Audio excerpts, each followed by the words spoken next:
유행으로 인해서 불참하는 친구들은 반드시 영상을 들으셔야 됩니다. 지금 이게 발등에 불이 떨어졌을 때는 너무 외워야 할 내용들도 많고 생각보다 좀 어렵습니다. 왜냐 1학년 때 국어사를 안 했기 때문에 국어사에 대한 배경 지식이 전혀 없는 상태이기 때문에 쌤은 지금 마음이 조마조마합니다. 그래서 수능주 지나고 나서는 주말도 엄청 보강을 많이 해야 될 수도 있고 그때 돼서 국어를 해준다면 쌤이 물심양면으로 서포트를 하겠지만 지금 해놓으면 더없이 좋을 내용이라서 지금 좀 해서 이해를 해놓으셔야지 된다라고 생각을 합니다. 아시겠죠?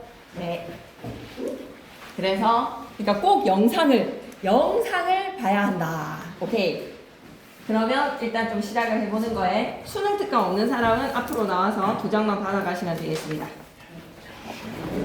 자, 이병철 쌤이 지금 하시는 것이 쌤이 예상한 대로 중요한 내용들을 딱딱 설명을 하고 계시거든요. 부모는 수능 특강 있으니까 네, 그 국어사 이제부터 문법 할 거고 김진성 쌤 문학은 한꺼번에 할 테니까 문법 하는 날에는 반드시 수능 특강을 갖고 와서 거기다가 필기를 하시든지 아니면 쌤이 주는 자료에다가 뭐 필기를 하시든지 필기가 진짜 중요합니다. 엄청 중요한 파트입니다. 그러면 33페이지 웜업으로 가마 하나도 중요하지 않지만 읽고 넘어갈게요. 읽으면서 그냥 바로 이해가 되는 가마 파트부터 시작하도록 하겠습니다.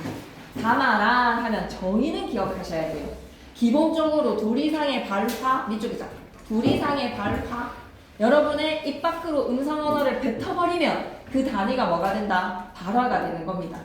문장에다가 밑줄 끄시고 발화는 대체적으로 음성 언어, 문장은 대체적으로 문자 언어를 통해서 여러분이 생각과 느낌, 의도를 표현을 했을 때 어떤 일정한 맥락이 형성이 됩니다. 맥락에다가 동그라미 그 맥락 속에서 연속되는 말의 단위가 바로바로 담하다. 발화의 집합체 담하다라고 생각하시면 됩니다.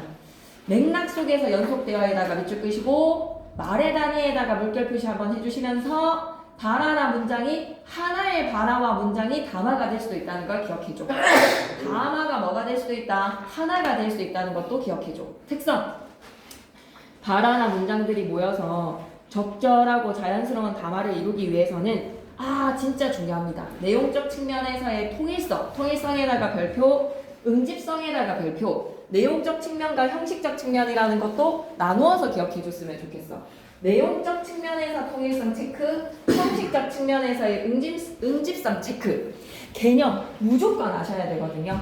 오른쪽 기준이. 담화의 통일성이라고 하면 글 하나에는 주제가 반드시 몇 개여야 한다? 반드시 하나여야 해.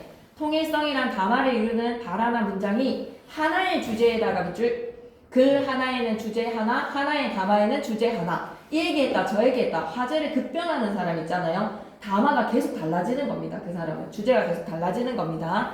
그렇게 하나의 주제로 유기적으로 관련을 맺어라. 유기적 관련에다가도 밑줄 한번 꺼주시고 응집성 겁나 중요합니다. 담화나 발화에서 지시표현 체크하셔야 되고 지시표현 번호 1 이민호쌤 2단원에서는 이거 시험에 나온다. 이거 학습활동에 관련된 내용으로 시험에 나오거든. 지시표현에다 번호 1 대용표현에다 번호 2 접속표현에다 번호 3 이게 지시표현인지 대용표현인지 접속표현인지 구분하시는 문제 시험에 나오거든요.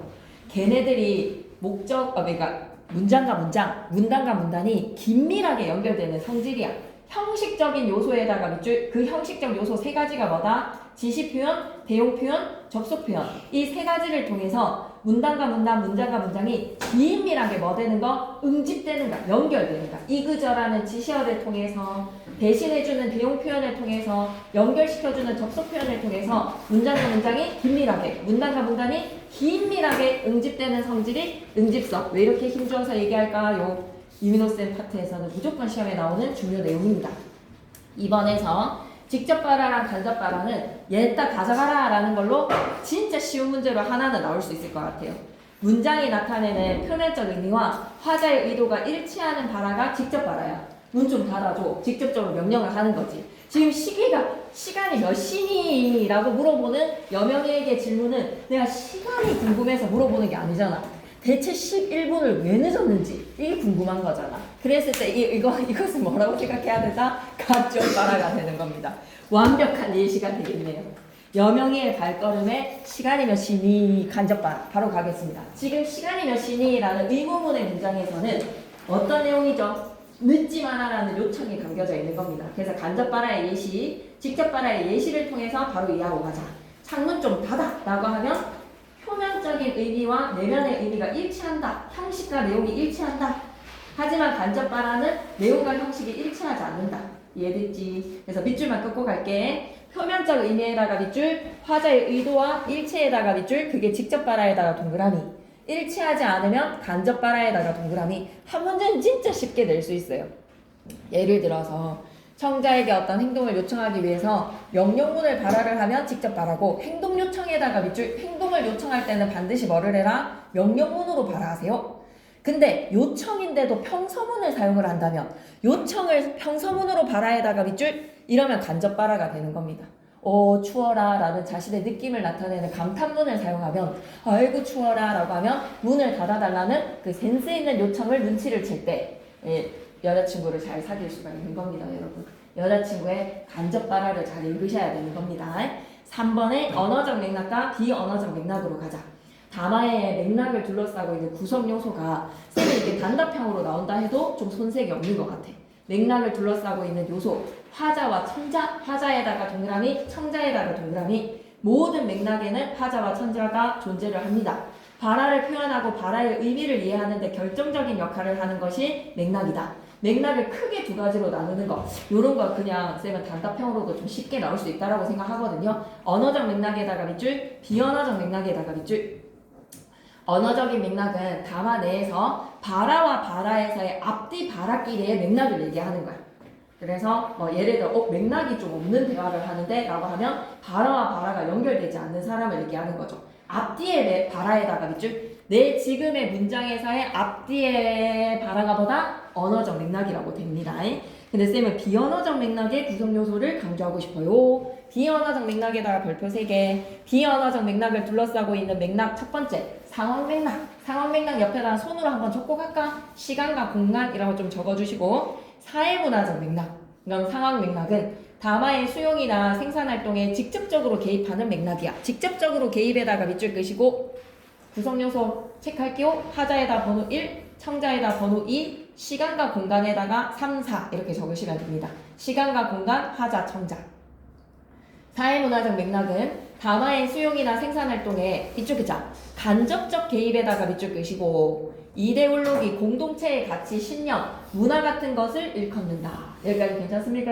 예. 그러면 맥락이 무엇인지 좀 정의도 기억해 주시고 종류의 언어적 맥락과 비언어적 맥락에서 언어적 맥락은 앞뒤의 발화, 비언어적 맥락의 구성요소 크게 두 가지 상황 맥락과 그리고 사회문화적 맥락으로 나뉘어지는데 상황 맥락에는 화자, 청자, 시간, 공간 기억해주고 그리고 사회문화적 맥락에서는 말 그대로 공동체의 이데올로기라든지 신념과 가치, 문화적 요소에 해당한다. 이러면 끝! 34페이지 이제 웜업한다, 웜업. 지금부터 이제 본게임 시작합니다. 시대사 구분을 하나는 나와요. 시대사 구분을 안 하는 사람은 잔챙이에 15세기의 고대국어 막 이런 거 있잖아. 세종어제 훈민정음인데 고대국어의 모습을 알 수 있다라고 하면 땡이지 않겠니? 세종어제 훈민정음 한글 창제에서의 훈민정음 해대본의 본문을 고대국어의 모습을 알 수 있다라고 하면 고대, 중세, 근대의 기점을 모르는 사람은 에 하고 넘어간단 말이야. 엄청 쪼잔한 문제로 얘는 시대 구분에 대한 개념 하나는 나옵니다. 국어사의 시대 구분 외워주세요. 국어는 시대의 변화에 따라서 시대의 변화에다가 밑줄 끄시고 정말 크고 작은 변화를 겪어왔겠죠. 음운에서 아래야 사라진 건 큰 변화예요. 어휘 같은 것의 의미의 이동과 확대, 축소 이런 것들에 큰 변화를 겪으면서 혹은 작은 변화를 겪으면서 발전해 옵니다. 밑줄 끌게요. 시대의 변화에 따라 크고 작은 변화를 겪으면서 발전에다가 밑줄 끄시고 언어의 특성에서 어디에 해당하는지를 알아야 돼. 언어는 고정, 불변의 대상이 아니야. 시간의 흐름에 따라서 크고 작은 변화를 겪으면서 발전하는 대상이야. 위에다가 중학교 때 배웠다. 언어의 역사성이라는 거 기억나시니까? 시간의 흐름에 따라서 언어가 변화되어 온다. 위에다가 뭐라고 적을 거라자? 언어의 역사성이라고 적자. 이러한 국어의 변화의 측면을 나눌 수 있어야 돼. 이게 어휘적 측면에서의 변화인지, 문법의 측면의 변화인지, 표기 방식의 변화인지, 의문의 측면의 변화인지 구분하실 수 있어야 됩니다. 변화도 어떤 측면에서의 변화인지 네 가지의 측면으로 나누실 수 있어야 되거든요. 표기에다 번호 1, 의문에다가 번호 2, 문법에다가 번호 3, 사에다가 어휘도 추가를 시켜서 얘가 어떤 측면에서 변화되어 왔는지를 설명할 수 있어야 됩니다. 그래서 지금 이게 넉넉고 막 2주 만에 되는 내용은 아닙니다. 2주 만이라도 막 한다라고 하면 내가 막 물심양면으로 돕겠는데 우리 아이씨들은 주로 3일을 좀 국어를 하는 것이 특색이다. 3일은 안 된다. 알았죠? 이번에는 좀 총정리할 이야기도 있습니다. 문학은 여러분이 그냥 많이 읽는 게 장땡인데 문법은 쌤이랑 하면 할수록 좀 달라져요. 갑니다. 국어사의 시대는요. 국어사의 시대에 대한 네오박스 크게 세 부분으로 나눠야 돼. 고대국어. 고려 건국 이전이니까 10세기 이전까지라고 생각하면 돼. 고대국어는 고려 건국 이전에서 언제까지 통일신라 시대에 10시라고 적어야 돼. 10시. 세기를 기억해야 돼. 10시. 그리고 중세국어는 10시부터 16시까지야. 10세기부터 해서 16세기까지. 그러니 소학원의 본문이 던져졌다. 그게 소학원인데 1563년이라고 되어 있어. 소학원의 보기박스에 이병재 쌤이 소학원의 본문 구절을 가지고 오고 다음 보기박스의 시대에 대한 국어의 특징, 적절하지 않은 것은 이라는 문제를 냈을 때 보기박스가 소학원회라고 되어 있고 1563이야. 그럼 몇 세기 국어의 모습이 드러난다는 거지? 16세기의 국어의 모습이 중세 국어의 특징으로 문제 풀면 되는 거야. 그러면 선지에 근대 국어의 특징이 들어있으면 삑하고 적절하지 않은 선지로 푸는 것이 문제 유형이라고 생각해 주시면 됩니다. 어떤 건지 아시겠어요? 그래서 시대를 볼 줄 알아야 돼요. 10세기부터 16세기까지. 그리고 근대 국어 밑에다가 뭐라고 적자? 17, 18, 19세기야. 근대 국어는 17, 18, 19세기야. 근데 우리 시험에서 근대 국어는 잘 안 나와. 쌤 생각에는 중세 국어에서 많이 힘을 주시고 근대 국어가 나온다라고 하면 중세 국어랑 근대 국어의 100년의 흐름, 200년의 흐름에 크게는 300년의 흐름에 뭐가 달라졌는지가 시험에 나올 거예요. 중세 때 이랬던 애가 근대에는 이렇게 나왔네. 중세 때의 15세기, 16세기 비교하면 100년. 중세랑 근대랑 비교하는 거 100년 이상. 이렇게 비교하는 문제가 나올 것 같습니다. 반드시 그렇게 낼 수밖에 없어요. 왜? 수능의 트렌드입니다. 수능의 문제 유형대로 이병철 쌤은 따라가실 겁니다. 그러면 얘들아, 중세국어가 거의 주된 내용에서의 문헌이 제일 많이 전해지는데 10세기부터 훈민정음 창제 1443년 훈민정음 언제 창제되었는지는 좀 알고 있어야 돼. 그래서 나중에 캠퍼스에서 이 길거리 퀴즈 같은 거에서 훈민정음이 창제된 연도는 뭐 이렇게 해가지고 10,000원 따는 거 있잖아. 그거 하려면 1443년이라고 알고 있으셔야 됩니다. 세종대왕 1443년에 한글 창제했고요. 옆에다 좀 적고 갈까? 나중에 나오겠지만 1443 한글 창제 3년 테스트에 46년 한글 반포. 이건 좀 기억해 놓자. 그렇다면 10세기부터 15세기 전까지의 고려시대 때의 문헌에는 한글로 기록된 게 아니라 한자로 기록이 되었기 때문에 시험 문제 낼 필요 있어 없어? 없어. 한문 시간이 아니기 때문에 한문으로 기록된 문헌에서의 고려시대 때 국어의 특징을 시험 문제로 낼 필요는 전혀 없어. 그래서 아예 한자가 들어오기 시작한 고대국어에서의 차자 표기 방식이 고대국어의 시험 범위. 그리고 중세 때는 뭐야? 15세기부터가 시험 범위가 되는 거야. 10세기부터 14세기까지는 시험 범위에서 배우는 내용이 아무것도 없다라고 생각하시면 됩니다. 그러니까 한글 창제 이후에 15세기 그리고 100년이 지나서 16세기 그게 중세국어다. 근대국어 17, 18, 19세기, 현대국어 20세기. 여기에 왜 이렇게 시간 할애를 많이 하지? 기본적으로 시대 구분부터가 시작인 거야. 기본적으로 어떤 시대의 국어의 특징이 나오는지 시대 구분부터가 기본 시작이다라는 거를 이연사 힘차게 외치면서 이번에는 지금 오늘 진도는 어디까지 나갈 수 있을 것 같아? 고대국어 나가는 거야 지금. 고대국어는 언제라고 생각해야 돼? 통일신라 10세기 이전인 거야. 고려 건국에서의 이전에 호모사피엔스들이 우리 조상님들이 통일신라의 삼국의 이 나라에서는 어떤 문자 생활을 하셨는가 이렇게 생각하시면 됩니다. 오케이. 문명이 발전이 된 중국의 한자를 빌려왔어요. 차자 표기에다가 밑줄 그시고 한자를 빌려 우리말을 표기를 했다는 거야. 그러면 음성 언어랑 문자 언어가 일치했다 안 했다? 안 했다는 거야. 곤란한 문자 생활을 했다는 겁니다. 사실상 한글이라고 하는 거에서의 성격에 맞게 표현 문자가 한글이고요. 우리는 그 성격에 맞는 자음과 모음을 이루고 있는 우리는 음소문자예요. 우리나라 사람들은 자음과 모음을 발음을 한단 말이야. 근데 중국은 뜻글자야. 뜻글자 글자를 빌려와가지고 음성 언어의 한국어를 표기하는 비란 여간 일치하지 않는 점들이 많았어. 근데 똑똑한 신라시대 때 사람들이 무엇에 찾아 표기의 방식들을 만들어서 나름대로의 문자 생활들을 했다라는 거야.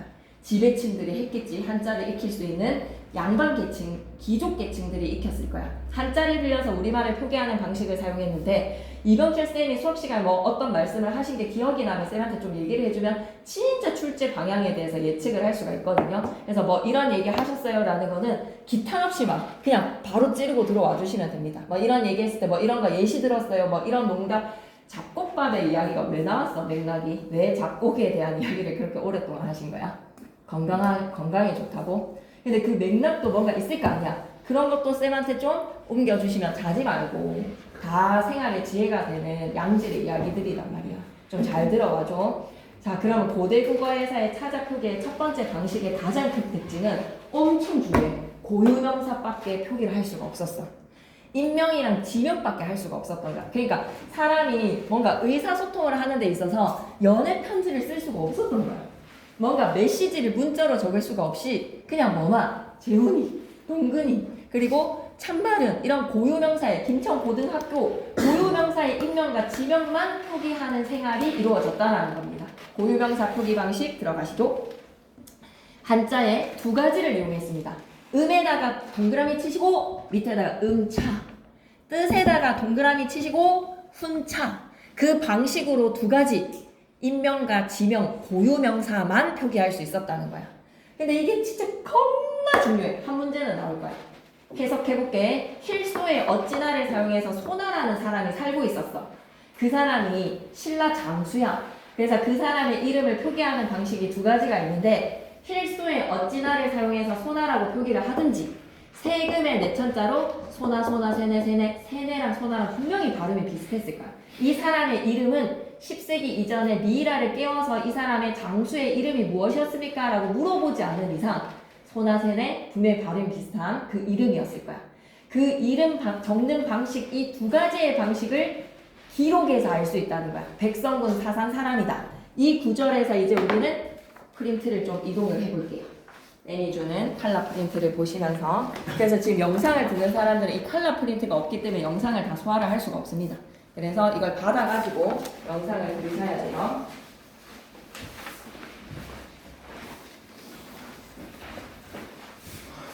(1, 2, 3, 4, 5, 6, 6개가 될까? 1, 2, 3, 4, 5.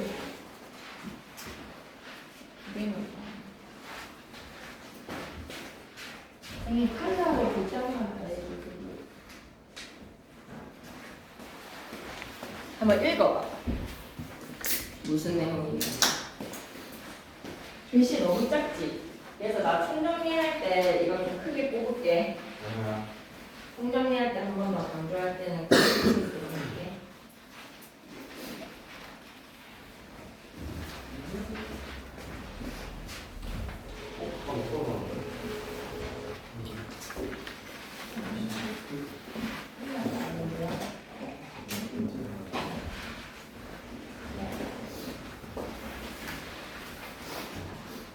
우리가 국어책에 이름을 적는다라고 하면 이름을 적는 방식이 두 가지가 있었다는 거야. 어떠한 방식? 음차랑 훈차의 방식 두 가지로 내 이름을 적을 수가 있다는 거지. 해볼게요. 하나만 주셔도 되고요.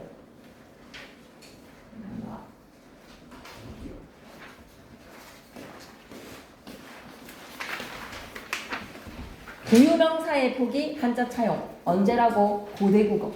그래서 쪽수는 12쪽. 12쪽에 소나라는 사람 혹은 금천이라는 사람이라고 읽으면 된다 안 된다? 안 된다라는 거야. 세네라는 사람 근데 소나랑 세네의 발음이 분명히 똑같았을 거야. 소세, 소세, 소네, 나네 분명히 그 사람 이름 똑같은 발음이었을 겁니다. 백성군의 사사인약 사산 사람이다. 그럼 소나라는 사람이 뭐 신라시대 때 장수라는 설명으로 진짜 있었던 사람에 대한 기록이 삼국사기의 기록을 통해서 우리가 알 수 있다는 거야. 할머니의 설명을 들어보도록 하겠습니다. 1번 힐소의 어찌나 세금의 내천. 할머니의 말주머니에서 할머니 뭐라고 얘기하셔요? 우리는 지금 고대에 살고 있지 않기 때문에 그때 사람들이 지금의 한자를 어떻게 발음했는지 정확하게는 알 수가 없어. 밑줄 그자. 어떻게 발음했는지 정확하게 알지 못합니다에다가 밑줄 끄시고 소나랑 세네의 발음이 어떠했는지를 우리는 지금은 알 수가 없다. 1000년 이상의 사람이 어떻게 발음했는지 2번. 근데 다만 추측은 할 수 있다는 거야. 대강 추측에다가 밑줄 한번 꺼주시고 그래서 3번에 우리는 힐소랑 어찌나를 지금은 소나라고 읽지만 옛날에는 소네라고 읽었을지 세네라고 읽었을지 소네라고 읽었을지 그거의 발음은 시간이 흐르면서 달라졌을 거야. 우리가 소나라고 읽는 이 힐소 어찌나를 10세기 이전의 사람은 어떻게 발음했을지는 잘 알지 못하겠다. 그렇지만 한 가지의 분명한 확실한 사실이 있어. 5번째 말풍선으로 가볼까? 힐소의 어찌나라 세금의 내천자를 본다면 그때 사람들이 한자를 빌려서 고유명사를 표기를 하면서 힐소의 어찌나나 세금의 내차 음이나 내천, 의미나 뜻을 이용하는 두 가지의 방법을 사용을 하면서 밑줄 끄자. 의미나 뜻을 이용하는 두 가지 방법을 사용해다가 밑줄 끄시고 읽을 때 똑같이 분명히 읽었을 거란 말이야. 힐소의 어찌나의 소나나 세금의 내천에서의 세네나 소나나 세네나 똑같은 발음으로 읽었을 것이다. 밑줄 끄자. 똑같이 읽었다에다가 밑줄 그거는 확신할 수 있다는 거야 우리가. 그러니 그렇게 하다가 훈으로 읽는 방식 지금 있어 없어? 훈으로 읽는 방식 있다 없다? 없다라는 거야. 준혁이 무슨 준자에 무슨 협자야? 한자 뜻 알아? 무슨 준 무슨 협 알아? 중걸준의 클 거고요. 그럼 중걸클이었던 거야. 얘 이름은 뭐였던 거야? 중걸클이야. 중걸클. 중걸클, 중거클 이렇게 있다가 중거클이라고 읽는 방식이 사라지면서 얘 이름이 뭐가 된 거야? 뭐가 된 거야? 준혁이가 됐다고 생각하면 돼. 세네라고 읽지? 그러다가 갑자기 세네라고 읽는 방식이 사라졌으니 우리는 지금 뭐로 읽는 거야? 금천이라고 읽다. 뭐라고? 금천이라고 읽는 거지, 그지? 그 흔적이 어디에도 있습니까? 대전의 옛 이름, 순우리말의 대전의 이름 뭔지 들어보셨죠? 대전 이름 뭔지 알아? 큰반. 맞아. 그래서 크다라는 뜻에 많다라는 뜻에서의 하다가 한밭 대자였어. 크다 많다. 그래서 대전 해놓으면 옛날 사람들은 어떻게 읽었던 거야? 한밭 한밭 읽었던 거야. 근데 음으로 읽는 방식과 뜻으로 읽는 방식의 경쟁에서 뭐의 방식을 살아남아? 음차의 방식이 이제는 다 사용되는 걸로 통일이 된 거야. 경덕왕 때. 그러면서 한밭이라는 순우리말의 이름 대신 이제 뭘로 자리를 잡았다? 대전이 자리를 잡은 것입니다. 오케이? 아름다울 가짜의 어질형. 나는 아름어질이었어. 아름어질 하다가 그 방식이 사라지면서 가연이라는 이름이 됐다고 생각해줘. 만약에 고대국어의 사람이라면. 오케이? 훈차로 읽는 방식이 사라지면서 지금 우리가 알고 있는 음차의 이름들이 다 훈으로 적혀지는 방식도 있었다라는 걸 기억해 주시고 음차나 훈차 두 가지의 방식으로 자신의 이름을 적을 수가 있었다는 겁니다. 아시겠나요? 네. 오케이. 그러면 여기까지가 이해가 된다면 조금만 더 내려가도록 할게요. 알아두기를 한번 내려오시죠. 쌤 알겠어요 라고 해도 나는 엄청 강조를 많이 할 거야. 이거 가지고 한 문제는 낼 수 있으니까. 고유명사식 표기에서 옛날 조상들은 국어를 표기할 고유한 문자 체계가 있었다 없었다? 한글이 없었어. 그 당시 중국에서 들어온 한자를 가지고 국어를 표기했다. 밑줄 긋자. 중국에서 들여온 한자를 가지고 국어 표기에다가 밑줄. 초창기에는 문장이라는 거는 꿈도 못 꿨어. 구절이라는 거를 적는 것도 꿈도 못 꿨어. 어느 정도의 수준에서의 표기 생활만 했다? 고유명사 표기만 했다는 거야. 한자를 이용하여 고유명사에다가 밑줄. 그걸 국어식으로 표기를 하는데 유형이 두 가지였다는 거를 지금 너무너무 강조를 하는 겁니다. 그 유형 첫 번째가 뭐다? 한자의 뜻보다는 음으로 표기를 하는 소나라는 장수의 이름을 힐소 어찌나라고 해서 소나라고 읽는 방식 음을 빌려옴. 그리고 대신에 뜻으로 이름을 표기를 하는 세금의 내천자에 세대로 이름을 적는 방식 훈차의 방식 둘. 이러면 여러분도 이제 이해가 됐을 거예요. 그럼 만점 노트로 갑니다. 만점 노트에서 왜 다른 문자 체계에서 한자를 빌려왔습니까? 라고 하면 제일 가까운 나라에서의 문명이었으니까 고유의 우리의 문자를 사용하는 데 있어서 고유의 문함이 진짜 니네 이거 보이나? 글씨 맞지? 좀 많이 안 보이지? 꼭 큰 프린트로 준비를 해놓을게 한 장 한 장. 그러니까 한 장으로 그냥 주고 싶어가지고 쌤이 욕심을 냈는데 전혀 보이지가 않네요. 고유의 문화라든지 전통에 대해서 기록을 하고 싶어서 우리가 인간은 있잖아. 그림을 그리든지 뭔가 기록을 남기고 싶다. 내 흔적을 남기고 싶잖아. 그지? 그러니 그 흔적에 대한 기록의 필요성이 대두가 된 겁니다. 국가 체계도 정비를 하고요. 어디 표지판 같은 거를 꽂아놔야지 사람들이 찾아올 거 아닙니까? 그러니 국가의 체계를 정비하는 것과 통치의 수단으로 문자가 필요했던 거야. 그래서 한자를 빌려온 거야. 한자의 차용 방법에다가 별표 3개 치시고 한 번만 더 얘기하자. 한 사람의 동일 인물의 이름을 표기하는 방식이 두 가지였다. 필수의 어찌나의 응차의 방식, 세금의 내천자의 세뇌의 순차의 방식. 이 정도면 여러분도 좀 이해가 된 것 같고요. 한자의 전파를 읽고 가면 아 고대 국어의 사람들의 이 문자 생활이 이러했겠네 라는 것도 좀 그려져. 그래서 아주 연하지만 읽고 가자. 한자가 우리나라로 들어오기 시작한 때는 전한시대랑 후한시대의 교체기에 해당이 되어서 그때 그 시기에 중국 문자가 들어왔기 때문에 한나라의 문자라고 해서 한자라고 이름이 붙여진 거야. 한자는 이후에 삼국에 전파가 되어서 고구려랑 백제의 경우에는 4세기 무렵에는 일반화되어서 한자를 사용을 했어. 밑줄 긋자. 4세기 무렵에 일반화에다가 밑줄.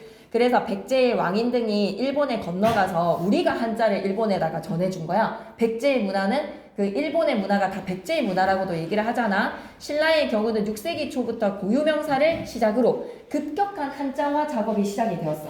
병덕왕 때. 그래서 진흥왕 순수비라든지 임신서기석이라든지 이런 문헌에서 고대 국어의 모습을 알 수가 있어. 이민호쌤이 수업하시는 교과서에서는 임신서기석이랑 진흥왕 순수비를 가지고 문제를 막 내기도 하는데 이병채쌤은 거기까지 안 건드리시니까 우리가 요 정도만 해놓으면 돼.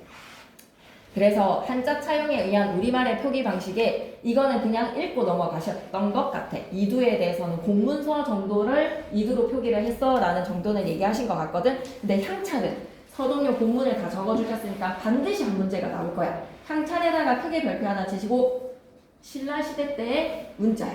향찰 가지고 뭐 기록했는지 혹시 기억나? 1학년 문학 시간에 얘기했었는데 향찰이라는 문자 체계를 가지고 뭐를 기록했다? 25수 전해지는 한가를 기록을 한 겁니다. 참 잘하는데 굿.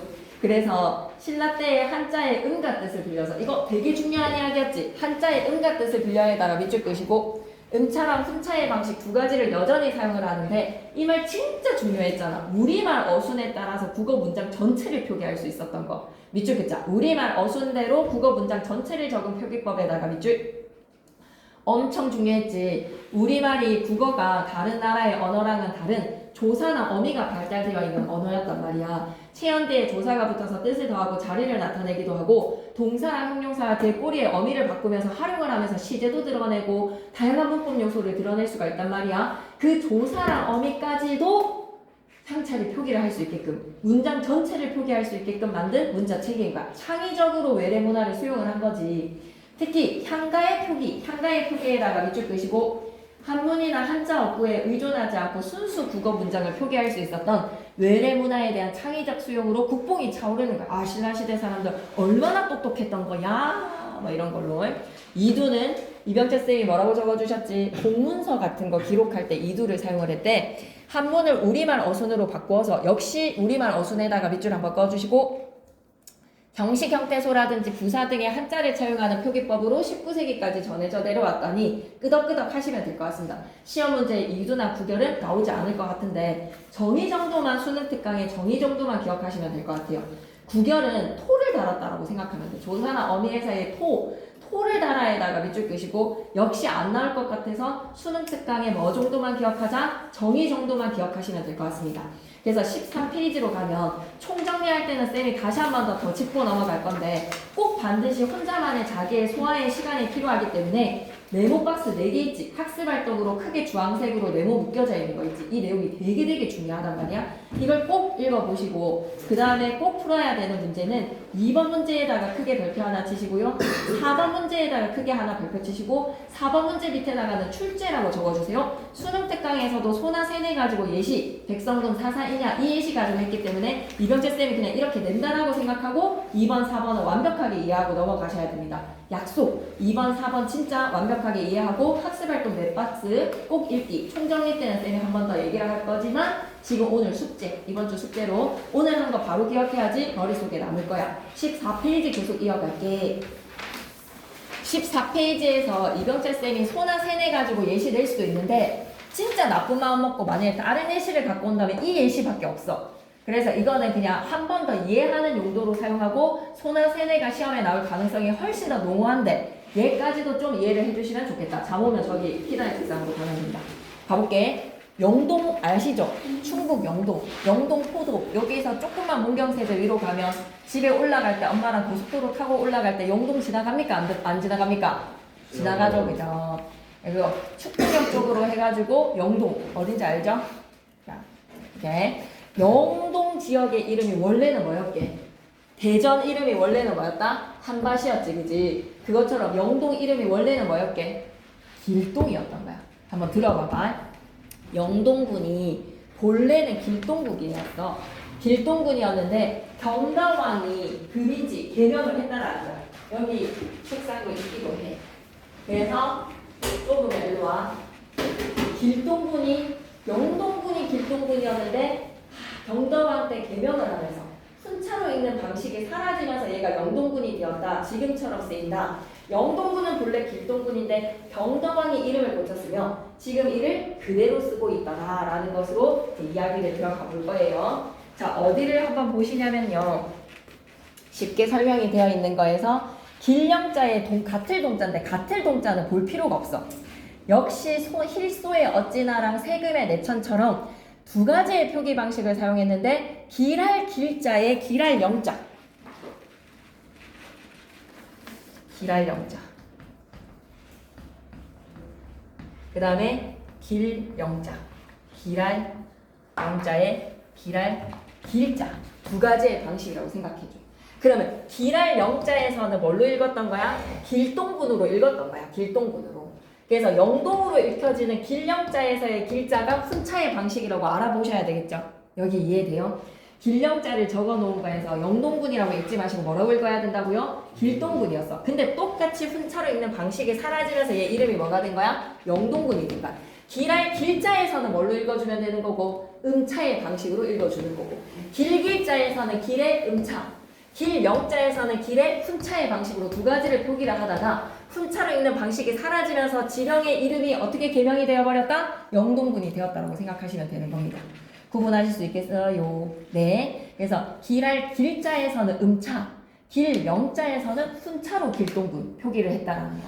그거 이해하시면 만점 노트로 바로 가겠습니다. 고유명사의 표기에서 고유어가 한자어로 대체되는 사건이 일어났어. 그건 뭐 때문에? 훈차로 읽는 방식이 사라지면서인 거야. 그래서 한밭 대신에 대전이 되어버렸고 길동군 대신에 영동군이 되었다고 생각하면 되겠네. 한자어랑 고유어의 경쟁에서 한자어로 이름이 다 개명이 된 이유가 뭐 때문이라고? 훈차로 읽는 방식이 점차 사라졌다고 생각해 주시면 될 것 같습니다. 괜찮나요? 여기까지? 오케이. 진짜 너무 희미하게 보이기는 한데 5번 밑에 음차랑 훈차의 구별이 시험에 나올 거거든. 고유명사 표기에서의 음차나 훈차의 표기 방식이 시험에 나온다면 한자어 유입 이전에서는 길동군, 영동군, 영동이라는 이름은 없었던 거야. 소나 새의 이름을 적는 방식이 두 가지가 자리 잡고 하는 거에서 이 표를 한 번만 읽어봐줘. 그래서 이 표가 도저히 안 보인다면 총정리 때 한 번 더 하도록 하겠습니다. 다시 수능 특강으로 넘어가기 전에 15페이지에 1번 문제에다가 별표 반드시 이해하고 넘어가셔야 되고요. 2번 문제에다가도 별표, 이걸 반드시 이해를 하셨으면 좋겠어요. 1번과 2번을 반드시 이해하시고 학습활동의 네모박스를 이해하셔야 됩니다. 오케이? 네. 아니면 오늘 가기 전에 좀 이거 크게 복사를 해볼게요. 다시. 네. 그래서 공부를 해야 되니까. 그럼 다시 수능 특강으로 와봐봐. 그러면 34페이지에 수능 특강으로 와서 진짜 맹시하듯이 우리 한 편이잖아. 빨리 잠 오면 키다의 책상으로 가. 34페이지에 이 얘기 좀 할게. 그럼 다시 한 번 더. 이제 힐소의 어찌나의 소나는 무슨 방식이라는 거 알아보실 거고 음차 지금처럼 세금의 내천은 훈차 세내로 읽어야지 금천이라고 읽으면 소 만드는 사람인 거지, 그지? 힐소 어찌나나 세금 내천 각기 다른 인명이 이 말이 너무 중요합니다. 다른 사람의 이름이 아니라는 거야. 다른 인명을 나타내는 것이 아니라에다가 밑줄 끄시고 동일한 인물의 이름을 적는 방식이 두 가지 방식이 있었다. 이두에 대한 정의는 혹시 않게서 읽고 가겠습니다. 한자의 음과 뜻을 빌려서 우리말을 적는 표기 방법으로 일반적으로 우리말의 문장 구성 방식에 따라서 한문의 어순을 조정을 하거나 한문의 어순 조정에다가 밑줄 끄시고 조사, 어미 등을 찾아 표기에다가 밑줄 구결도 각 구절에 해당하는 조사, 어미의 문법적 요소를 토를 달았다라는 거를 좀 기억해 주시면 되겠습니다. 문법적 요소 표기에다가 밑줄, 그리고 향찰에다가는 별표 3개. 고대 국어는 몇 문제 나온다고 생각하면 돼? 딱 2개. 고유명사 표기 하나, 그리고 향찰 표기 둘. 이 2가지가 꼭 시험에 나올 겁니다. 한자의 음과 뜻을 빌려서 음에다가 동그라미 치시고 돼지꼬리 뿅 형식 형태소라고 적어줘. 음에다가 동그라미 치시고 돼지꼬리 뿅 형식 형태소 가로 열어서 조사 어미. 조사랑 어미는 형식 형태소라서 한자의 음을 빌리고, 뜻에다가 동그라미 치시고 돼지꼬리 뿅 실질 형태소. 그 외에서의 의미를 지니고 있는 명사라든지 부사라든지 동사 형용사의 어간에 해당하는 실질 형태소는 뜻을 빌렸다는 거야. 다시 부를까? 3번의 향찰에 한자의 음에다가 동그라미 돼지꼬리 뿅 형식 형태소 가로 열어서 뭐라고? 조사 어미. 뜻에다가 동그라미 실질 형태소. 문장 전체 표기가 가능했다는 거 강조. 문장 전체에다가 밑줄. 그리고 이 향찰 가지고 뭐 했다고? 향가 기록했다는 거야. 뭐 유치하다고 해도 고려가요의 기록에 쓰였다라고 하면 땡이 되는 겁니다. 고려가요 시조 가사 기록에 쓰였다 향찰이라고 하면 땡이고, 향찰 가지고는 향가 기록했다는 것. 우리말 어순에다가 밑줄 끄시고 한자를 이용했기 때문에 중국의 어순에 따른이라고 하면 땡. 우리말 어순에 따른 문장 전체 표기가 전면적으로 가능했다. 이쪽이자 우리말 문장 전면적 기록에다가 밑줄. 문장 한 문장 자체가 다 기록이 가능했다. 그러면 다시 프린트 칼라로 돌아갈게요. 14페이지 가겠습니다. 종합적인 표기책에 향찰이 뚜둥 나오기 시작했다. 신라시대 때. 그러면 서동요의 본문 내용으로 들어가 보면 선하공주님은 이라고 했을 때 착할 선자에 변화될 될 화자에다가 공공자에다가 님주자에다가 수물은자. 이걸 보면서 여러분이 향가 표기체계에서의 규칙, 향찰 표기가 진짜 제대로 규칙을 지켰는지를 한번 봐줘. 그러면 선하공주님은 이라는 거에서 동그라미 쳐져 있지. 이걸 외워야 돼. 이거 큰 프린트로 가져가자. 프린트 상태가 너무 심각해서 도저히 공부가 안 될 것 같네. 그러면 선하공주님은 뜨듬이지. 그러면 2개가 시험에 나올 거야. 첫 번째 구절을 가지고 시험 문제를 내신다라고 했는 건지, 아니면 이것만 잘 알아놓으라고 했는지, 아니면 이게 중요하다라고 했는지는 잘 모르기 때문에 첫 문장은 100% 이해를 하시고 나머지 문장도 알아놓는 걸로 할게요. 알았죠? 첫 문장에서 나온다면 딱 2개. 뭐 때문이지? 같은 님주자가 한 번은 음이고 한 번은 뜻이야. 이걸 외워야 되겠니? 안 외워야 되겠니? 외워야 되겠지. 그치? 그러면 님주자에 선하공주 할 때의 주, 공주의 주자는 음이야. 근데 님, 공주님 했을 때의 님은 뭐야? 힘차야. 그리고 숨을 은에다가 별표를 치시면서 숨을 은자의 은이 왜 음을 빌렸는지 설명해봐봐. 숨을 은자에서의 은은 왜 숨자를 빌린 게 아니라 은자를 빌린 걸까? 조사라서. 보조사 은을 표기를 하기 위해서 선하공주님 은에서의 은은 보조사 은이라서 조사이기 때문에 뭐를 갖고 왔다? 형식 형태소의 음을 빌린 거야. 그리고 같은 공주에서의 공주님 할 때 주님이 뜻이라는 것도 외워주고, 그게 시험 문제로 나왔을 거야. 알았지? 오케이.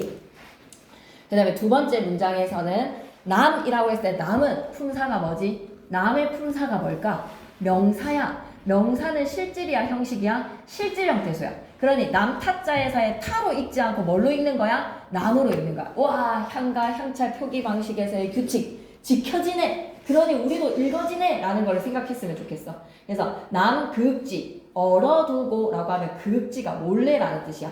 그러니 남이라는 명사 뜻, 그읍지에서의 그읍까지가 어간, 지가 어미라면 그읍까지는 뜻, 지는 어미. 여기까지 이해돼요? 뜻뜻음까지 이해돼요? 남 그읍지에서 뜻뜻음까지 3칸 이해돼요? 그 다음에 얼어두고라고 하면 육체적 사람. 그러면 얼어두고라는 얼다에다가 두다라는 어간과 어간은 뜻, 그리고 어와 고는 어미니까 그러면 뜨듬뜨듬 얼어두고 뜨듬뜨듬까지 이해돼요? 2번째 칸도 규칙이 잘 맞아 떨어지잖아요. 남뜻 그뜻 지는 어미니까 그리고 얼어두고 뜨듬뜨듬. 괜찮지? 오케이. 그 다음에 3번째 줄은 뭐 나오겠니? 맛동방은 궁금하지가 않아. 을이라는 마지막 칸. 왜? 을은 목적격 조사잖아.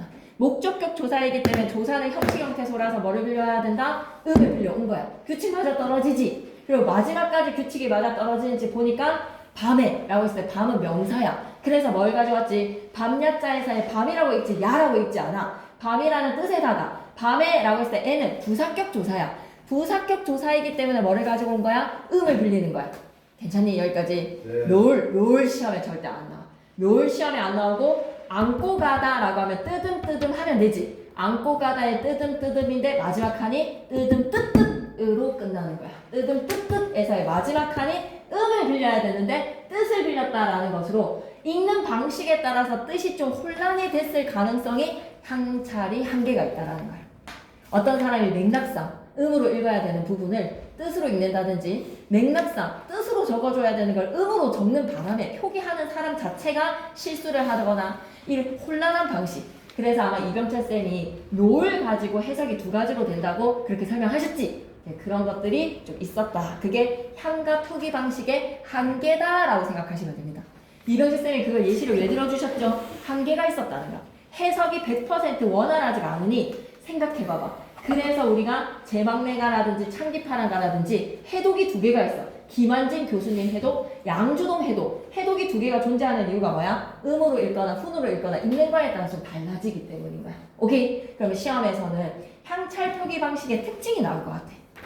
그래서 이 본문에서 서동요를 띄워놓고 얘 표기 방식에 대한 특징으로 적절한 것은 이라고 하면 한자식 표기 방식이다 하면 땡. 이건 한자라고 말하면 안 돼. 향찰식 표기 방식이야. 이건 한자로 적혀져 있는데요 라고 하면 한자가 아니야. 이거 뭐라고 불러야 되는 거야? 향찰이야. 한자를 빌려온 향찰이라고 해야지 한자로 기록됐다라고 하면 땡이야. 향찰로 기록된 거야. 서동요는 한자 기록이 아니라 향찰 기록이야. 한자를 빌려온 거지. 그 빌려왔을 때 실질 형태소는 음을 빌리고 하면 또 틀렸어. 실질 형태소는 뜻을 빌리고 형식 형태소는 음을 빌린 거야. 그걸 본문에다가 적용해보면 숨을 은자의 보조사 은, 그 다음에 맞동방을에서의 목적격조사 을, 그리고 얼어두고에서의 어미들, 극지에서의 어미들, 그런 본문들의 내용들이 시험에 좀 나올 수 있을 것 같습니다. 그래서 그렇게 하나나 아니면 이민호 쌤은 이 파트를 수업을 하실 때 어떻게 되셨냐면 향찰 표기를 주고 뜨듬을 여러분이 한자의 음과 뜻을 깔아놓는 거야. 그래서 이 문장이 뭘 나타내게 라는 걸로 한 문장으로 적는 아침은 새를 낳고라는 문장의 속담 같은 게 하나 나왔었어. 시구절이야, 시구절. 그래서 혹시나 한다면 5번 문제 같은 게 나올 수 있다는 거죠. 5번에다 크게 별표 하나 치시고, 그리고 밑에 보면 정말 연하게 나와서 미안한데 14페이지에 왼쪽 기퉁에 보면 파란색 박스 2개 밑에 보면 향찰 연습하기 보이니? 향찰 연습하기? 이렇게 만약에 시험 문제 나온다면 할 수 있겠어. 돌석자 주고 한자의 음과 뜻을 다 주는 거지. 세 을자 주면서 그럼 돌을 던지다가 나오는 거야. 어디였어요? 여기 쌤 손가락 봐봐. 프린트 큰 걸로 가자. 그 다음에 산에 놀고 꽃이 예쁘다. 그 다음에 삼수는 집에 갔다. 이런 거에서 가다네, 가다. 이걸 여러분한테 문장을 주고 한자의 음과 뜻을 다 알아주면 여러분이 조사 어미는 형식 형태소니까 형식 형태소 바꾸고 실질 형태소 바꾸면서 어떤 문장이 하나 완성이 되는 걸로 단답형 한 개 딱 문장 내는 거 괜찮지 않아요? 문장 뭐 만들어지는지. 그래서 쌤은 서동요 가지고 하나 내든지 아니면 문장 하나 만드는 거 내든지 향찰식 표기 방식에 대해서는 무조건 시험 문제로 나왔다고 이한사 힘차게 외칩니다. 네. 그러면 서동요가 뭐 고사나 배경설화 이런 얘기는 안 하셨지. 이건 모함의 성격의 노래고 예언의 노래야 막 이런 거 얘기 안 하셨지. 맞지? 그런 설명을 하셨다라고 하면 나한테 얘기해주면 너무 좋거든. 옆에 서동요 지은이는 서동이야. 왜냐하면 선화공주의 루머를 만들어서 선화공주가 집에서 쫓겨나게 되면 궁궐에서 쫓겨나게 되면 자기가 호위무사로 짠 한이 나타나서 납치하려고 그랬던 거거든. 사구째 향가로 모함의 노래 참요이자 그 다음에 예언의 노래 참요다. 참요적 성격이라고 하면 모함과 예언이라는 두 가지의 뜻이 있어. 선화공주가 밤에 맞동방이랑 얼레리 꼴레리야. 현존하는 제일 오래된 향가로서 사구체 향가, 창작이 되었기 때문에 향찰식의 표기 방식을 연습하는 데 있어서 참 좋은 자료다라고 생각하시면 됩니다. 괜찮다면 여러분이 꼭 이거를 외워주셨으면 좋겠고, 옆에 문제 15페이지에서는 문제를 낸다라고 하면 4번 문제가 시험에 나올 거예요. 4번, 1번, 2번, 4번. 3번도 잘 봐주시고 다 봐주시는데 1, 2, 4, 5가 시험 문제의 유형이랑도 연결이 될 것 같습니다. 그럼 다시 수능 특강으로 와주세요. 다시 수능 특강으로 와서 34페이지. 아직까지 뭐를 하고 있다? 우리는 고대국어요. 한글이 창제되기 이전에서의. 그러면 어휘로 가보자. 그럼 지금까지 했었던 특징은 쌤이 지금 두 가지. 고유명사의 표기 방식이라든지 향찰식의 표기 방식은 표기적 측면에 대한 이야기를 한 거야. 그리고 두 번째는 뭐가 되는 거야? 어휘야. 중세국어의 어려움과 일치하지 않은 단어들이 많이 발견이 되더라. 공주라든지 생사라든지 혜성이라든지 일반적인 한자어들 뿐만 아니라 왕생과 자리와 같은 불교계 한자도 들어오기 시작하고 밑줄 긋자. 일반적인 한자에다가 밑줄, 불교계 한자에다가 밑줄, 그 외래어도 들어오기 시작했어. 몽골이라든지 여진어라든지 이런 것도 좀 나타나기 시작한 거야. 그럼 우리 35페이지로 갈까? 드디어 근대국어 끝이야. 35페이지로 가보면 고대 끝이야.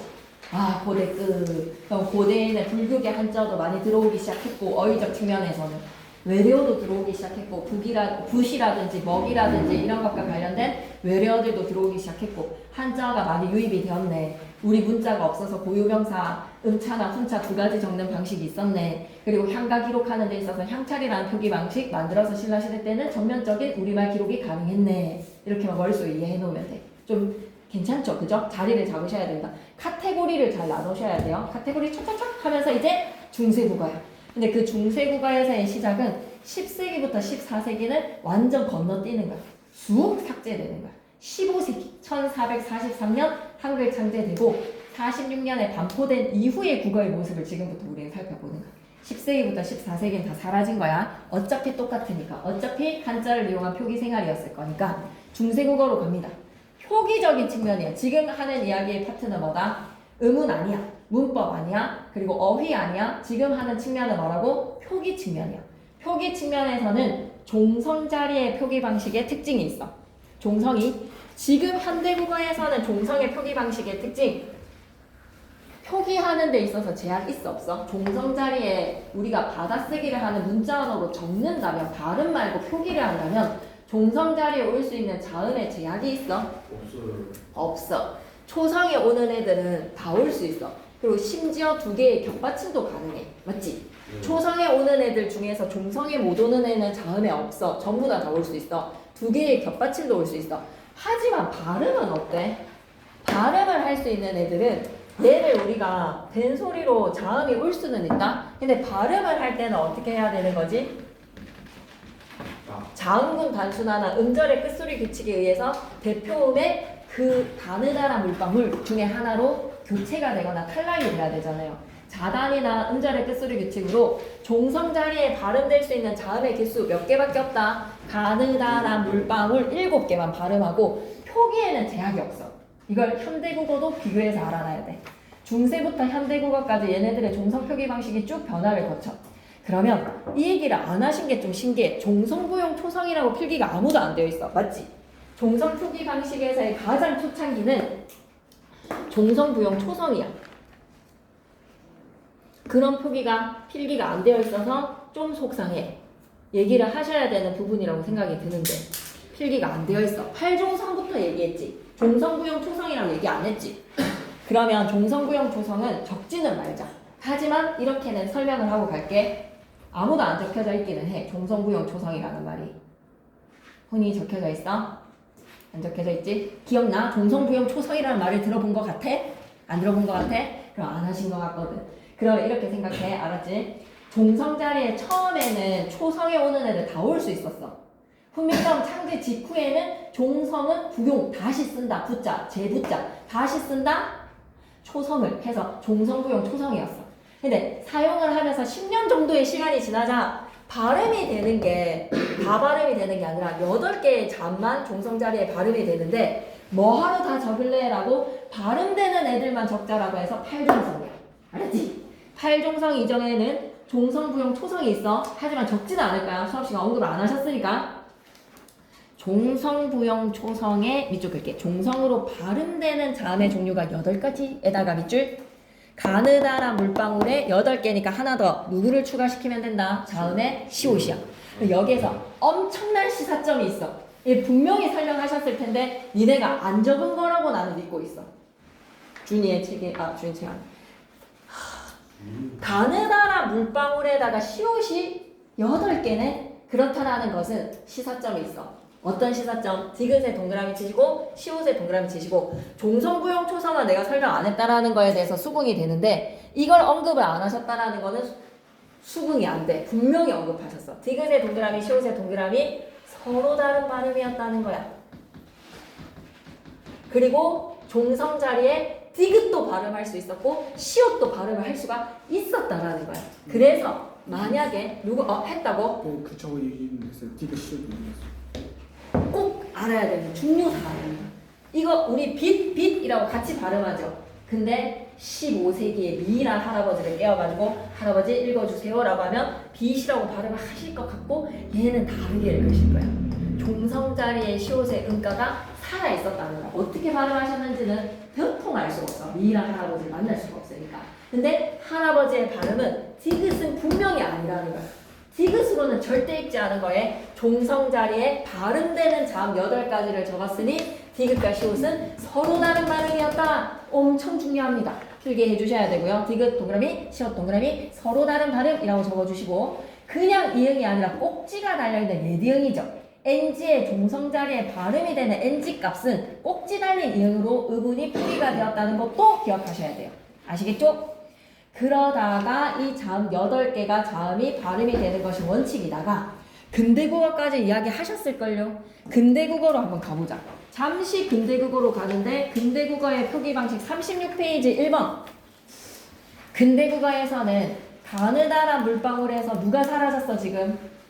시옷이 표기가 되고 누가 사라졌다? 디귿이 표기해서 사라졌지. 그 말인 즉슨 뭐다? 아 너무 중요합니다. 발음상에다가 방점을 막 빵빵빵 때려줘. 위에다가 꼭 점을 좀 찍어줘.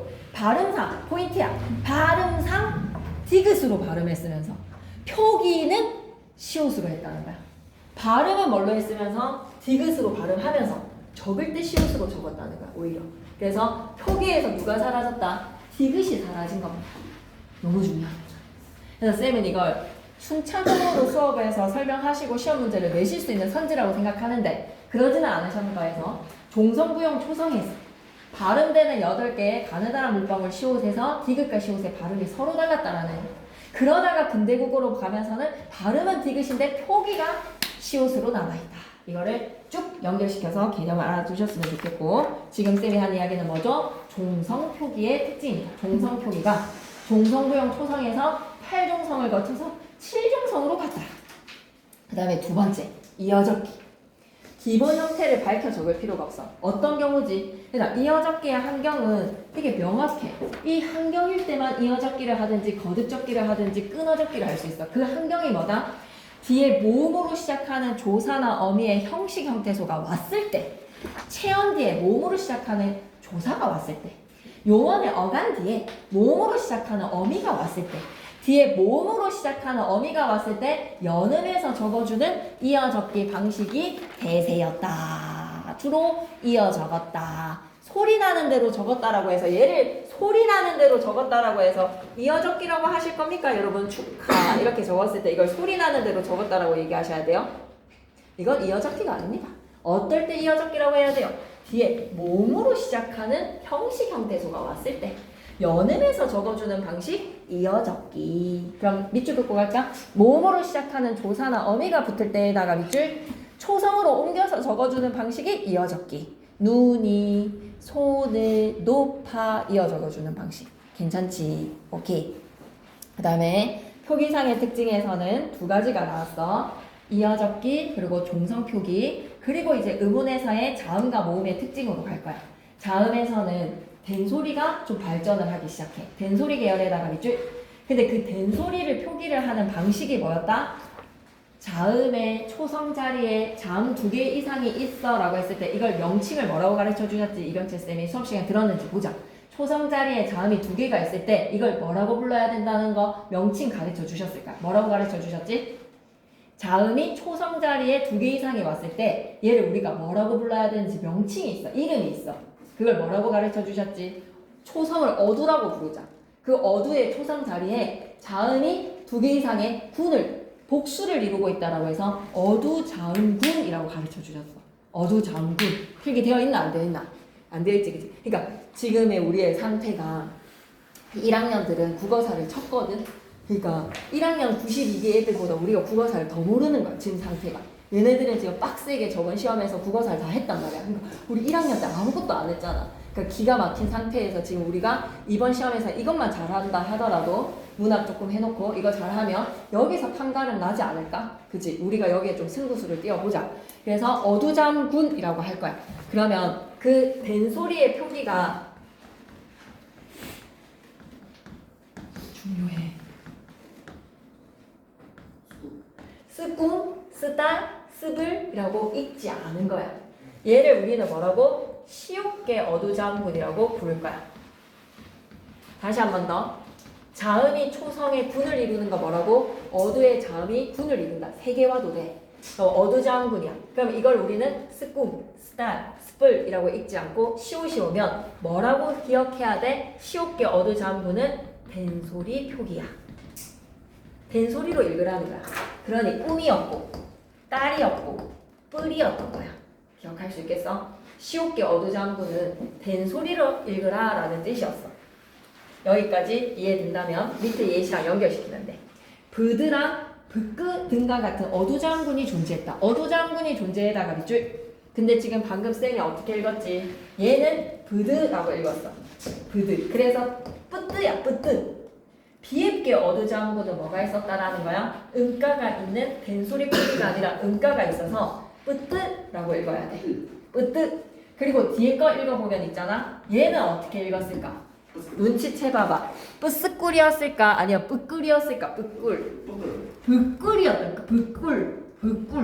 쓰는 뭐다? 음가가 없어. 된소리로 발음하라는 표식인 거야. 오케이? 된소리 표기이기 때문에 얘는 음가 있고 얘는 된소리고 그래서 우리는 발음을 어떻게 한다? 뿌꿀 하고 읽으시면 되는 겁니다.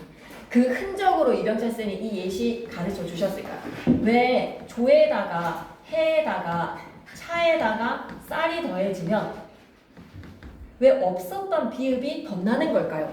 조쌀이 아니라 합성어가 되는 순간 왜 족살이 되는 걸까요? 그 해난 쌀은 왜 해에다가 쌀이라는 수누리말끼리 결합해 왜 햅쌀이 되는 걸까요? 왜 찹쌀이 되는 걸까요? 선생님이 적어주셨지. 그 이유가 어두자음군에서의 흔적. 그걸 찾아보면 우리 고유어 쌀은 쌀이 아니었다. 뭐였다? 중세시계사의 표기를 보면 뿌쌀이었던 거야. 그래서 뿌쌀이 쌀로 된소리로 자리를 잡으며 그 흔적이었던 비읍이 하속으로 남아있기 때문에 족쌀이었던 거고 족부쌀 하고 발음하지 않았겠나. 족부쌀이었겠지. 그리고 햅쌀 뒤에 음가가 흔적으로 남아있기 때문에 족쌀, 햅쌀, 찹쌀인 겁니다. 이거 설명하셨죠? 네. 그러면 어디에다가 필기해 놓으실 거예요? 자기 필기에다 보강을 해 놓을까요? 적혀져 있다면 2번에 적고 싶어요. 2번에다가 조와 쌀, 해와 쌀, 차와 쌀의 합성어를 만들 때 없었던 비읍이 덧나는 거에서 왜 비읍이 덧나는 걸까라고 하면 중세시계에서의 표기 명사 쌀은 쌀이 아니었다. 뭐였다? 뿌쌀이었다. 라는 거를 기억하시면 됩니다. 괜찮다면 3번으로 내려갈게요. 순경은 비읍이랑 반치음 등 현대국어에는 없는 자음이 쓰였다. 순경은 비읍이 그렇게 해서 뭐 어떻게 변화되었는지 반치음이 그래서 뭐 어떻게 변화되었는지 쌤 생각에는 칠판에다 적어주셨을 것 같아요. 순경은 비읍이 현대국어의 오나 우로 교체가 됐다. 반치음은 시옷 불규칙 단어다. 이런 이야기들을 좀 해주셨을 것 같은데 이렇게 좀 귀엽네. 어두자음군 좀 귀엽네. 이렇게 필기가 없을까라는 생각이 좀 들어요. 맞죠? 순경은 비읍이 오늘날 현대국어의 오구다 이런 걸 얘기 좀 하시지 않았을까요? 했죠? 그죠? 안 할 리가 없습니다. 그죠? 그래서 이걸 그냥 읽고 넘어갔을 거라고는 생각하지 말고 그러면 나는 여러분의 니즈와 내가 생각하는 이상적인 시험 대비가 좀 괴리를 이룰 때 좀 갈등을 겪거든요. 그래가지고 막 이거 쌤은 막 이거 나올 것 같다라고 얘기했는데 막 안 나왔어요 이렇게 생각을 할까봐 항상 마음이 좀 노심초사인데 시험 대비는 완벽하게 해야 된다고 생각이 드는데 여러분이 늘상 국어에 쓰는 에너지가 그렇게 충분하지가 않으니까 수학이나 딴 거 할 게 많다 보니까 쌤은 더 또 좀 찍어줘야 된다라는 압박감도 좀 있잖아요. 시험은 이만큼 준비를 하면 늘 잘 볼기 마련인데 여러분 공부할 시간이 이거를 소화를 할 시간이 없으니까 쌤은 거기에서 늘 갈등을 느낀단 말이에요. 그래서 나는 나 같으면 수능까지도 내다보고 그냥 이걸 엄매를 공부한다라는 생각을 하고 기본적으로 고3이라면 알아야 되는 내용들은 다 하고 싶어요. 그런데 이병재 쌤은 지금 그렇게 하고 계실 것 같아 내가 느끼기에. 근데 여러분의 필기를 봤을 때는 안 하시는 것 같아. 그래서 그거에 대한 불안함의 괴리를 쌤은 그냥 수능 수준으로 딱 하면 될 것 같아요. 수능 수준으로 합시다. 알았죠? 이런 것까지는 설명 안 하셨는데 라는 생각을 버리시고 문제를 풀 수 있게끔을 만들어 놓는 수준으로 설명을 하면 돼요. 그렇다 해도 이만큼의 양이 아니에요. 그냥 요것만 하면 돼요. 알았죠? 그래서 분명히 했을 것 같아서 쌤이 준비한 프린트를 안 볼 수가 없어요. 이게 여러분 기본 문법 고고 했던 거 기억나요? 고고의 여러분 책의 복사예요. 고고가 책이 워낙 괜찮아서 이걸로 복사를 했습니다. 그래서 만약에 고고 문법 안 버린 사람은 자기 걸로 하셔도 되고 뒤로 좀 넘겨줘. 아니면 샘 프린트로 해가지고 하고 이거를 약간 수능 특강 문제를 좀 푸시면서 자리를 잡아 놓으면 좋지 않겠나. 지금부터 딱 30분 빨리 맞춰달라고 해도 3, 40분이면 모든 걸 다 끝나서 우리가 할래도 할 게 없다. 다 받았나요? 모두가? 다 돌아갔나요? 네? 당 떨어진다고? 참아. 맞추고 나서 아이스크림 사줄게. 네. 그러면 그 3번에서의 이거를 이제 국어사 프린트로 돌아와야 돼. 이제 이 기본 문법으로 갈 거야. 그러니까 이제 영상을 듣는 사람들은 이걸 챙겨서 꼭 프린트를 받으셔야 돼요. 그래서 봐봐. 178, 179페이지야. 첫 페이지에 178, 179인데 이거를 우리가 할 필요가 엄청 있다라고 생각하거든. 근데 이병철 쌤이 한글의 제자 원리를 안 하셨어. 분명히 수업 시간에는. 이 설명을 안 하신 게 확실하단 말이야, 이거는. 그리고 얘는 중3 때 배웠어. 제자의 원리에 대해서 막 천지인 본 뜨고 그 다음에 가획의 원리 했던 거 기억나? 천재 노로 했던 거 기억나지, 재훈이? 네. 네, 그래. 준영이는 기억이 안 나겠지만 우리가 중3 때 했었어. 근데 이 이야기를 이해를 하고 나면 중세국어가 훨씬 더 이해가 잘 된단 말이야. 그래서 다음 시간에 시작을 이걸로 엄청 속사포로 끝내버릴게. 이걸 하냐 안 하냐의 차이가 커. 그래서 여러분이 이런 것까지 왜? 라는 생각만 안 해주신다면 쌤이 속사포로 이해를 시켜줄 거고 179페이지로 가봐봐. 돋보기에 위에다가 출제라고 좀 적어줘. 중세국어에서의 종성 표기에 우리가 방금 했던 이야기가 뭐야? 8종성에서 7종성이었지. 그러면 쌤이 종성부형 초성에서 시작되었어 라는 말이 구라가 아니라는 것이 여기 자료에도 나오네. 훈민정음 창제 직후에는요 종성부형 초성이었습니다. 그래서 밑줄 끌까? 종성의 모든 초성을 사용해다가 밑줄. 그런데 용비어 첨가와 같은 일부 문헌에서만 찾아볼 수 있고 이번에 8종성법이라고 해서 8종성 가종용에 종성 자리에 가느다란 물방울의 시옷까지 8개 자음만 사용하는 표기법이었어. 적는 게 8개였어. 8개 자음만 사용하는 표기법에다가 밑줄. 그 속에 가로 속의 말이 너무 중요해. 디귿과 시옷을 구별하여 발음하는 것으로 추정함이라는 말이 너무 중요해. 디귿과 시옷의 종성의 발음은 서로 달랐다. 그 흔적을 알 수 있는 게 더 중요해. 예시의 사마띠 보여? 예시의 사마띠는 종성부형 초성으로 초기의 문헌에서는 사맞다의 종성 자리에 치읓을 썼다. 사맞다의 치읓이 올 수 있었다는 것은 뭐다? 종성부형 초성이야. 그런데 15세기 문헌의 세종어제 훈민정음에서는 사맞띠 아니할세에서의 사맞띠에 종성 자리에 시옷으로 적고 있어. 이 말인 즉슨 뭐다? 8종성이 적용이 됐다는 거야. 이해가 되니? 치읓이 시옷으로 바뀌는 걸 8종성 적용이야. 3번의 근대국어에서는 가느다란 물방울에서 발음은 디귿이지만 표기는 시옷으로 했다라는 거지. 쌤이 밑줄 꺼놓은 거 한 번만 더 밑줄 꺼주겠니? 발음은 디귿으로 하면서도 표기는 시옷에다가 밑줄. 됐지? 그러면 쌤이 179페이지 이런 것들은 다음 시간에 여러분이 안 중요하게 느끼면 안 되기 때문에 꼭 반드시 하고 갈 겁니다. 그리고 뒤에 있는 문제도 좀 풀어주셔야죠. 답지는 단톡에 올릴게요. 알았죠? 문제 풀고 이 영상 듣는 친구들이 좀 받아가면 182페이지입니다. 182페이지 하면 오늘 우리 할 거 다 끝이 날 것 같아. 네. 네. 너무하네. 좋아하는 모습. 실망스럽네. 같은 편인 줄 알았는데. 182페이지 가자. 자음의 변화. 여린 히읗이 사라졌다는 거. 훈민정음 창제 직후에 제일 먼저 사라졌어. 그리고 여린 히읗은 나중에 나올 건데 된소리 보호에다가 밑줄, 절음 보호에다가 밑줄, 가로 속에 있습니다. 된소리 보호, 절음 보호. 이게 세종어제 훈민정음 본문에서 나올 수밖에 없기 때문에 여린 히읗이 한 역할을 미리 알아놓으세요. 여린 히읗은 주로 무슨 표기? 동국종의식 표기에 사용이 되고 동국종의식 한자음 표기에다가 밑줄, 그리고 절음 보호, 된소리 보호 두 가지의 역할. 동국종의식 표기에다가 된소리 보호, 절음 보호의 역할을 했고 반침 좀 전에 우리 수능특강 본문에서도 나왔지. 언제? 16세기 소멸에다가 밑줄 사라지거나 시옷으로 바뀌었다. 그래서 마잠에서 마음, 어버지에서의 어버이, 한숨, 몸소, 반침이 전부 다 시옷으로 바뀌었고 이거 하나는 필기하고 가야 돼. 옆에다 뭐라고 적어야 되냐면 시옷 불규칙 활용하는 애들 있지. 네. 전부 다 뭐였게?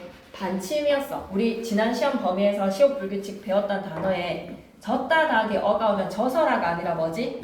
저어라지. 근데 이거 무슨 식 표기라고 생각해야 된다? 반침에서의 표기로 사실은 이건 졌다인 거야. 그래서 반침이 사라지면서 그 흔적으로 얘가 무슨 몇 종성 적용됐을까? 8종성 적용이 되어서 졌다로 표기를 한 거야. 8종성이 적용이 되니 졌다였던 거야. 오케이? 반침에서의 흔적이 어디에서 할 수 있다? 시옷 불규칙 활용하는 단어들은 전부 다 뭐라고 생각하면 된다? 반침의 단어였던 거야. 이따닥이 어에서 이서라가 아니라 이어라 이런 거 있지? 이어라 저어라처럼 시옷이 탈락되는 시옷 불규칙 활용들은 전부 다 뭐라고 생각해라? 아 이놈 중세 때 반치음이었네 라고 알아보시면 돼요. 중세 때 반치음이었던 종성자리의 반치음은 전부 다 시옷 불규칙. 왜? 반치음이 소실된 문자이니까 음가가 사라졌으니까. 근데 사투리에는 남아있다요. 즈스라 즈스라 남아있다는 거죠. 여명이는 안 주나? 자 이것만 조금만 더 집중하자. 그리고 예디응은 NG라고 생각하면 돼. 발음이 된 NG의 음가라고 생각하면 돼. 그리고 세 번째에서 마지막 다 왔어. 이제 마지막에 순경은 비읍에다가 별표, 반침에다가 별표 쳐봐봐. 반침이랑 순경은 비읍에서 순경은 비읍이 뭐로 바뀌었다? 오나 우로 바뀌었어. 그 말인 즉슨 얘가 뭐의 시사점이냐면 얘는 옆에다 이거 적어야 돼. 비읍 불규칙 활용이라고 적어봐봐. 비읍 불규칙 활용. 지금 여러분이 알고 있는 비읍 불규칙 단어들은 전부 다 아 이놈 뭐였네 라고 알아보면 된다. 순경은 비읍이었다 알아보면 돼. 덥다닥에 어가 오면 이거였던 거지. 덥다닥이 어가 와서 알고 덮어라 순경은 비읍이 뭘로 바뀌면서 우로 바뀌면서 더 워가 된 거예요. 순경은 비읍이 오로 바뀌면서 더 워가 된 거예요. 아시겠어요? 순경은 비읍이 우로 바뀌면서 덮어라가 됐다라는 거. 할 수 있겠니? 오케이. 그럼 다 왔어. 그 다음에 이제 다시 수능 특강 35페이지.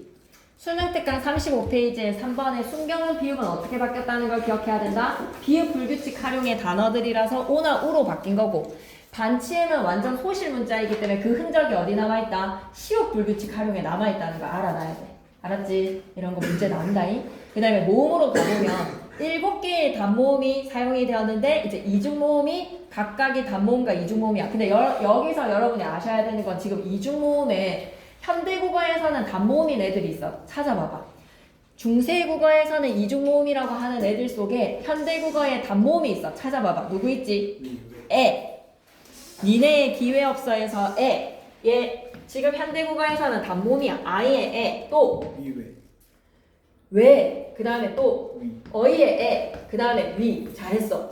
에, 왜, 에, 위는 지금 현대국어에서는 단모음인데 중세 때는 이중모음이었어. 표시해봐봐.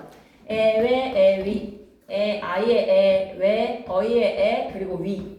얘네들이 뭐다? 중세 때는 이중모음인데 현대국어에서는 단모음이다. 중요합니다. 이번에 모음조화에다 별표 3개. 이거 하고 마치자. 모음조화에다가 별표 3개. 너무 중요하다. 더 해야 될 것 같은데. 모음조화에다가 별표 3개고 양성은 양성끼리, 음성은 음성끼리 끼리끼리 쓰는 무슨 모음을 조화시키는 현상이 좀 목숨처럼 철저하게 지켜졌어. 모음조화를 꽤나 제2의 성향의 중세국어의 사람들은 이 규칙에 의해서 민감한 규칙이었단 말이야. 양성의 모음들을 봐봐. 아래아가 중점이야. 아래아의 아, 오, 아래아 찍힌 에, 아이의 에, 오, 이, 야, 요, 와. 얘네들은 전부 다 양성이야.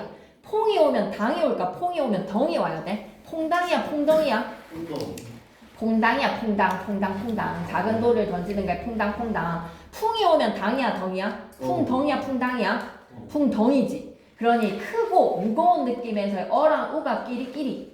아랑 오의 작고 가벼운 느낌은 또 끼리끼리. 그러니 아래아 계열이 왔을 때 양성은 양성끼리, 음성은 음성끼리. 체언대에 조사를 결합할 때 모음조화를 신경 썼고 용언의 어간대에 어미가 올 때 모음조화를 신경을 썼던 거야. 자, 어떨 때 밑줄 있다. 체언 플러스 조사에다가 밑줄, 용언의 어가 플러스 어미에다가 밑줄. 모음조화가 되게 철저하게 잘 지켜졌어. 칠판을 통해서 이해해뒀고 정리하면 돼. 자, 수박을 먹다야, 수박을 먹다야. 뭐 때문에 너네는 수박 뒤에 을이 오는지 알아? 그냥 우리는 모국어다 보니까 당연시 수박 을이잖아, 그지? 배을이라고 하지 않고 배 뒤에는 을이 온다는 거 당연히 알지. 근데 이제 고등학생 정도가 되면서 문법 공부를 하다 보니 의문문적 이형태라는 개념을 알게 되어서 의문의 환경이 앞에 말이 잠으로 끝나니까 을이 오고 앞에 말이 몸으로 끝나니까 을이 온다는 거를 자연스럽게 그냥 모국어를 통해서 알고 있었던 거를 고등학교 문법 시간에 의문문적 이형태라는 개념을 알고 보니까 이제 이게 설명이 돼. 앞에 말에 아까 누가 자음 이렇게 얘기를 했단 말이야. 오케이. 앞말의 받침 유무에 따라서 의문론적 이형태가 을과 르로 정해졌단 말이야. 그리고 주격조사도 의문론적 이형태가 있어. 수박 뒤에는 이야 가야 자음이니까 배 뒤에는 이야 가야 가. 의식하지 않고 우리는 알고 있었던 내용이야. 근데 잘 들여다보니까 의문론적 이형태의 환경이 있단 말이야. 근데 중세 때는 이게 뭐도 있었다는 거야? 양성의 랄과 양성의 알도 있었던 거야. 몸조합까지 되게 철저하게 지키고 싶었던 시기의 사람들이기 때문에. 그럼 수박은 양성이야 음성이야? 모음이. 두 번째 음절에서의 아의 모음이 양성이야 음성이야? 양성이지. 그럼 수박 뒤에 뭐를 붙여서 알을 적고 중세식의 표기 방식에 따라서 이어적기를 해서 수박알이라고 표기를 했다라는 거지. 여기까지 이해되십니까? 네. 그럼 배는 양성이야 음성이야? 양성이라서 배 뒤에는 뭐가 왔다는 거야? 랄이 왔다라는 거야. 너 뒤에는 너를 사랑해야 너랄 사랑해야 그러면 너를 음성이니까 어니까. 그럼 나를 사랑해줘 라고 하면 나 뒤에는 뭐가 와야 되는 거야? 이게 되게 철저하게 지켜졌던 거야. 어느 시기에? 중세국어 시기에는 몸조화 현상이 굉장히 철저하게 지켜졌다라고 생각하시면 됩니다. 그러니 예시를 보면 달 뒤에 알이죠. 막다 뒤에 은이 아니라 안이 온다는 거예요. 여기까지 이해되신다면 다시 쌤이 준 프린트로 가볼까? 그거 프린트에서 182페이지로 갈게. 그럼 모음의 변화를 잘 봐야 돼. 모음의 변화에다 크게 별표 하나 치시고 이거 이건채 쌤도 수업 시간에 하셨더라. 아레아는 16세기에서 변화를 겪기 시작해. 첫 번째 변화 2단계의 변화를 거치는데 1단계의 변화가 16세기 둘째 음절 이후에서 주로 아레아가 으로 바뀌어. 18세기 주로 첫째 음절의 아레아가 뭘로 바뀌어? 아로 바뀐 거야. 이거 너무 중요해. 그러니까 마잠이라는 거에서의 첫 변화는 누가 겪어야 되지? 반침이 일단 먼저 소실이 돼. 예시에서 마잠에서는 반침이 먼저 소실이 되고 마음이 되고 두 번째 음절의 아레아가 으로 바뀌고 첫 번째 음절의 아레아가 아로 바뀌는 거지. 여기까지 이해되니? 가을도 봐봐. 똑같은 변화. 가을에서 반침이 먼저 소실되지. 아레아가 뭐로 바뀌고 으로 바뀌고 첫 번째 음절의 아레아가 아로 바뀌는 거 너무 중요해. 그럼 여기에서 우리가 한 가지 또 알고 갈 수 있는 시사점이 아레아라는 놈이 두 가지의 양상으로 변화가 되는 과정에 두 번째 음절에서는 양성으로 바뀐 거야 음성으로 바뀐 거야? 두 번째 음절에 으로 바뀌었다라는 것은 양성이야 음성이야? 음성이지. 첫 번째 음절에 아레아가 아로 바뀌었다는 건 양성으로 바뀐 거야 음성으로 바뀐 거야? 양성이지. 그러면 한 놈이었던 양성의 아레아가 음성과 양성으로 바뀌니까 모음조화가 이게 제대로 지켜졌겠어 안 적겠어? 안 지켜졌어. 16세기부터 해서는 아레아가 두 번째 음절에 으로 바뀌기 시작하면서 모음조화가 물란해지기 시작해. 그 원인이 누구다? 다 누구 때문이다? 아레아가 두 번째 음절에 으로 바뀌기 시작하면서 모음조화 규칙이 흔들리기 시작해. 이해되지? 오케이. 너무 중요해. 그리고 3번에 모음조화로 가서 양성의 어감이 산뜻하고 밝은 느낌, 크고 어두운 느낌. 그래서 예시만 이해하고 나면 오늘 끝. 나 뒤에는 아레아를 찍은 난이 와야 돼. 나 뒤에는 아레아를 찍은 랄이 와야 돼. 나 뒤에는 의가 아니라 아레아를 찍은 의가 와야 돼. 막다 뒤에는 은이가 아니라 안이가 와야 돼. 왜? 앞에 말의 어간이 양성이면, 앞에 말의 체언이 양성이면 양성의 조사가 다 짝을 이루고 양성의 어미가 짝을 이루고 있었다는 거야. 여기까지 괜찮습니까? 오케이. 그러면 다음 시간에는 더 박차를 가할게요. 이제부터는 좀 국어사가 되어서 일요일날 수업 시간에 웬만해서는 오시는 게 좀 좋지 않겠어요? 그래서 다음 주는 그래도 수능 가기 전이니까 와가지고 쌤이랑 좀 개별 시간도 하고 마치고 나서 국어를 좀 하고 가면 쌤은 좀 더없이 좋을 것 같아요. 이거를 좀 더 하고 가면. 네. 그러면 어쨌든 국어 화이팅. 네. 그러니까